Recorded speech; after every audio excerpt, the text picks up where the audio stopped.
Story. And how does your story correlate with your symptoms? There's always a beginning to what happens within our body. And for most of the time, we often just look outwardly and we think at when we get sick with a symptom, we need a pill to try to help to heal it. But we really have to look a little bit deeper to the root cause of what's really going on. That's what I do as a functional medicine doctor and as a doctor that really looks holistically at people. So I'm going to share a few examples so that you can begin to understand what's happening. So one of my patients, when we were doing a deep dive, we were looking at her health. She has fibromyalgia. She has difficulties with her gut. And we kind of took a deep dive. And I said to her once, when did your symptoms begin? And I said, what was going on just before that? So she had been living in a basement that had been very moldy. This was when she was in university. And then about 2 years after that, she started having issues with anxiety and depression. And then 10, 20, 30 years later, now she's having these chronic issues. So, many doctors have been seeing her, dealing with the gut issues, dealing with the stress. But then we said, when we tracked backward, that the mold can be a strong factor. Now, a lot of you probably haven't even heard much before about mold, but mold is a major toxin in the body. It affects our nervous system, it can affect our gut, our brain, and it can cause a lot of long-term consequences in the body if it's not dealt with. Now, most of the time we have a mold exposure and we're able to clear it, but for many people there can be a lot of issues going on why they don't clear the mold. So as we're working on her story, we're now working with the symptoms at hand, but also now we're getting at the root cause and beginning to treat her for mold. Another patient. So she's having problems with colitis, and she was diagnosed with colitis in her late 40s, which is very uncommon for a woman to be diagnosed at that later age. Often when we think of Crohn's and colitis, we think of, younger, women in their teenage years or maybe in their early 20s. So I was trying to figure out what's going on because I know it's not normal to have colitis at that age. So when we took a little step back into the story, so first the colitis happened after she got her gallbladder out. So that was one signal for me because without digestive enzymes, the gut is not going to be working normally. Also, she'd had a fall. She had a break in her pelvis area, and so she had been in the hospital. So that put a lot of stress not only on her body, but also it put a stress on her pelvis because of the fracture that she had. And we know the innervation within the gut and the intestines, everything is connected, right? The pelvic floor and what goes on through there.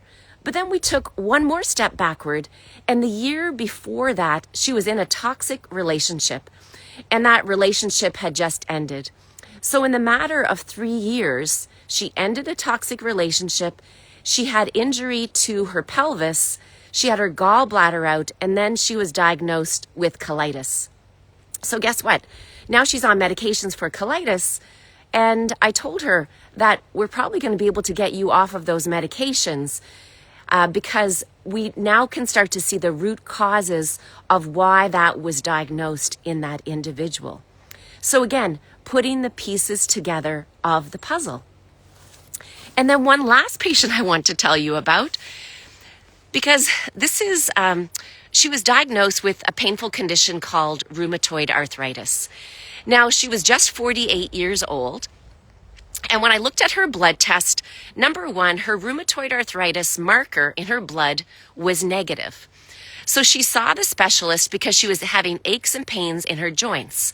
So her blood test was negative, number one. When I asked to look at her hands were fine. There was no swelling around of her knuckles. This is typically where rheumatoid arthritis swells. She had a little bit around the tips of her fingers. So she didn't have classic signs for rheumatoid arthritis. She didn't have a family history either. So I went, and she was on medications for rheumatoid arthritis. So when I went diving a little bit deeper, so number one, she was 48, and she had had a hysterectomy just 2 years previous. And she had a hysterectomy because she was having heavy bleeding, and she had a condition called adenomyosis. And after her hysterectomy, she wasn't put on any hormonal replacement therapy because they said she was 45. they left her ovaries, so they said that she didn't need it. And then when I took a step one more backward, at the age of 43, she had been divorced. So the divorce, as we looked at it, was putting a lot of stress on her body. She was already in perimenopause. Her menstrual flows started increasing a lot. Then she went on to get a hysterectomy to stop the bleeding. And then she goes to see us. She's lacking her female hormones. She goes to see a specialist, and they say she has rheumatoid arthritis. They diagnosed her with actually what's called seronegative rheumatoid arthritis. And what this means is that there's no blood markers of rheumatoid arthritis. And the thing is, she wasn't even feeling that much better on all the powerful medications that she was being given. And these medications can have long-term consequences like problems with the liver and also ongoing immune suppression. So we're working together. She's on HRT. She's beginning to feel better. And the goal is to wean her off of the rheumatoid arthritis medications, of course, along with her specialist and following along with her closely. So these are 3 great examples of how we can start to see that the story is part of the symptoms. And one of the things in medicine, the way that I was trained to look for conditions and to treat the conditions. I wasn't trained to look for the root cause. But I began to see this within my patients because I like to talk to people. I like to find out about their history. And so through the years of 25 plus years of doing this now, I've begun to see more and more that there is always a story behind the symptoms. And I think today, this is highly supported. If we look at the work of folks like Dr. Gabor Mate or Dr. Vessel Blandikok that says the body keeps the score, so we know that the body is always speaking to us.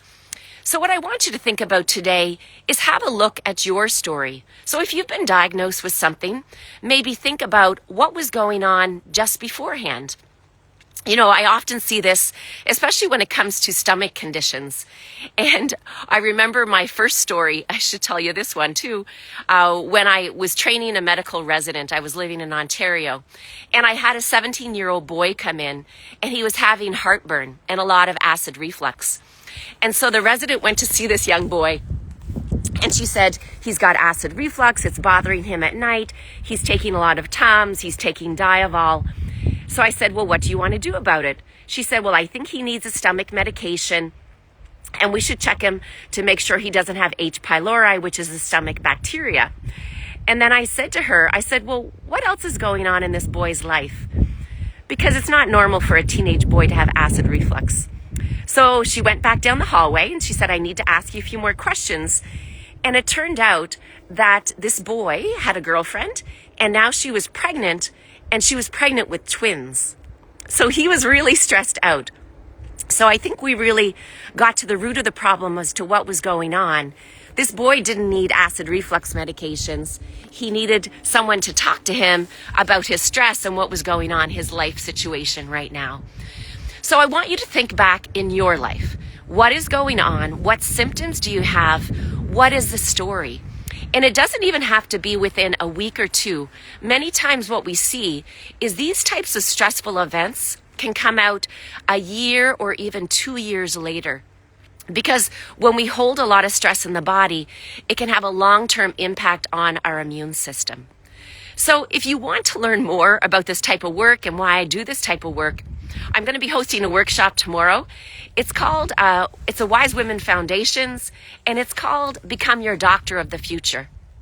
I've posted that title because I want you to learn about how you can understand your body more, how you can work with your symptoms, and really be an advocate for your own body so that you can begin to heal from the inside out. If you'd love to come to that workshop, it's going to be in person in Miramichi tomorrow at 10 a.m.